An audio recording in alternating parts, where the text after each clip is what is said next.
నమస్తే అండి. ద్వారపుడు చికెన్ పకోడీ చేశాక అక్కడ ఇద్దరు ఆడవాళ్ళు బఠానీ అమ్ముతారు, చాలా బాగుంటుంది టేస్ట్ అని చెప్పేసి ఒక ఫాలోవర్ అడిగాడండి. వీళ్ళైతే మన ఫాలోవర్స్ అండి, సర్లే వాళ్ళని కూడా ఎంకరేజ్ చేసినట్టుంటదని చెప్పేసి ఇంకా బఠానీ షాప్ దగ్గరికి అయితే వచ్చానండి. ఇంకా బఠానీ అయితే ప్లేట్ 20 రూపాయలు చెప్పారండి. ఇంకా బఠానీ తీసుకుని బాగా కలుపుకుని తింటండి. టేస్ట్ అయితే బాగా అనిపించిందండి. ఇంకా బఠానీకి 20 రూపాయలు ఇచ్చి అలా వెళ్తుంటండి శ్రీ భక్తాంజనేయ స్వీట్ స్టాల్ కనిపించిందండి.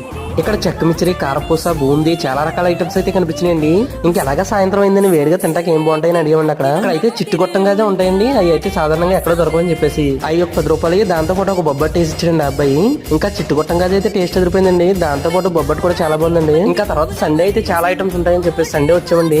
కారపూస చాలా ఎక్కువ వేస్తున్నట్టు కనిపిస్తుందండి. అలాగే చెక్క మిచ్చరు కూడా చాలా ఎక్కువ ఉందండి. దీంతో పాటు మిచ్చరు ఇలాగా చాలా రకాల ఐటమ్స్ అయితే ఇక్కడ ఉన్నాయండి. ఇక్కడ అయితే వేసినట్టుగా చాలా తొందరగా అమలవుతాయటండి. అలాగే ఇక్కడ ఏదో రాగి చెకోడి కూడా కనిపిస్తుందండి మనకి. వీళ్ళైతే 6 నెలలు అయిందంటండి స్టార్ట్ చేసి ద్వారపుల్లో ఈ షాపు. ఇక్కడ అయితే స్వీట్స్, హాట్స్ అన్ని లభిస్తాయన్నారు. ఇంకా వెంటనే సీజనల్ కదా అని చెప్పేసి తాటిగారు